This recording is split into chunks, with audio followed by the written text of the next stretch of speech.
3 दिन हो गए हैं सर, हज़ारों बच्चे हैं, प्रोटेस्ट कर रहे हैं, धरना दे रहे हैं, जस्टिस की मांग कर रहे हैं, लाठियां खा रहे हैं, डंडे खा रहे हैं, पूछ रहे हैं कि विकास जी चुप क्यों थे। मैंने इतने समय तक कोई प्रतिक्रिया क्यों नहीं दी? इसकी दो वजह हैं। एक तो मेरा स्वभाव, क्योंकि मैं भावनात्मक मामलों में बहुत मुखर और एक्सप्रेसिव नहीं हूँ। 3 बच्चों की डेथ हुई, दर्दनाक मृत्यु हुई। उस दिन से मेरे घर में हम लोग, आपको बड़ा आश्चर्य होगा, जो पिछले 2 दिन में हो रहा है उससे मुझे परेशानी लगभग नहीं के बराबर है। सारे चैनल्स मेरे पीछे पड़े हैं, इससे मुझे परेशानी नहीं के बराबर है। मेरे परिवार में लोग अचंभित भी रहते हैं कि मैं इतना सामान्य कैसे रह लेता हूँ।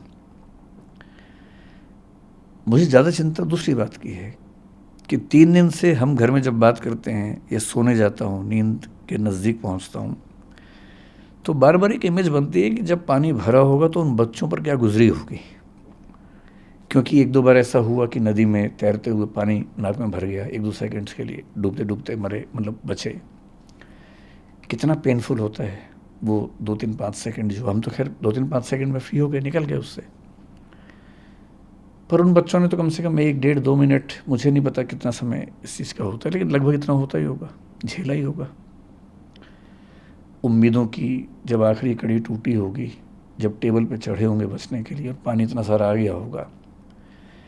मेरी इस पूरे प्रकरण में मूल चिंता उस अनुभव को महसूस करने की है, और वो दुख है। तो ऐसे दुख में उनके पेरेंट्स को मैं जानता नहीं हूँ, मैं उनसे कैसे अपनी बात कहूँ, कैसे उनसे मिलूँ। दूसरा, जो विद्यार्थी इस समय आंदोलन में हैं, उनकी सारी बातें जायज़ हैं, लेकिन वो जिस उम्र में हैं, जिस गुस्से में हैं, थोड़ा सा ये भय भी होता है कि अगर हम जाके बात भी करें तो उस समय वो पूरी बात सुनेंगे या नहीं सुनेंगे।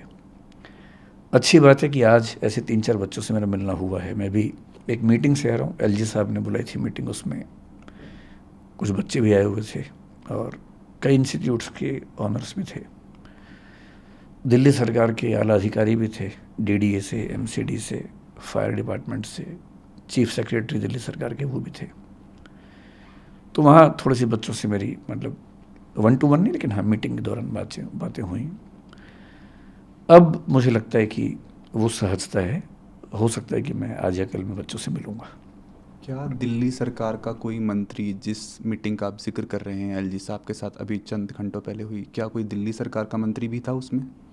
नहीं, एक भी मंत्री नहीं था दिल्ली सरकार ये का। मामला अभी एलजी साहब हैंडल कर रहे हैं, तो ब्यूरोक्रेट्स बहुत सारे थे, दिल्ली सरकार का कोई मंत्री नहीं था उसमें। अगर आप कुछ बता सके कि उस मीटिंग में क्या बातचीत हुई, किन मुद्दों पे बात हुई और क्या सहमति बनी। मीटिंग बड़ी अच्छी हुई। अच्छा लगा कि एलजी साहब भी और दिल्ली सरकार अब काफ़ी एक्टिव है। दरअसल उनको भी कुछ मामलों में क्लैरिटी नहीं थी, बच्चों की समस्याएं भी सुनी ने, कोचिंग इंस्टीट्यूट्स का अपना पक्ष क्या है वो भी सुना, कौन से ऐसे नियम कानून हैं जो कन्फ्यूज़न पैदा करते हैं वो भी सुना, सब नोट किया। उसके बाद एक छोटी कमेटी बनाई गई है, उस कमेटी में मैं भी हूँ, कुछ टीचर्स और भी हैं। उसमें अगर मैं ठीक ध्यान कर रहा हूँ तो दिल्ली के चीफ सेक्रेटरी भी हैं, डीडी एमसीडी के जो हेड्स हैं वो भी हैं। तो हम सब लोग अगले कुछ दिनों में कुछ मीटिंग्स करके इस समस्या का स्थायी समाधान निकालने का प्रयास करेंगे। और वो सुझाव सब लोगों ने दिए, मैंने भी दिए, और वो सब नोट किए गए हैं।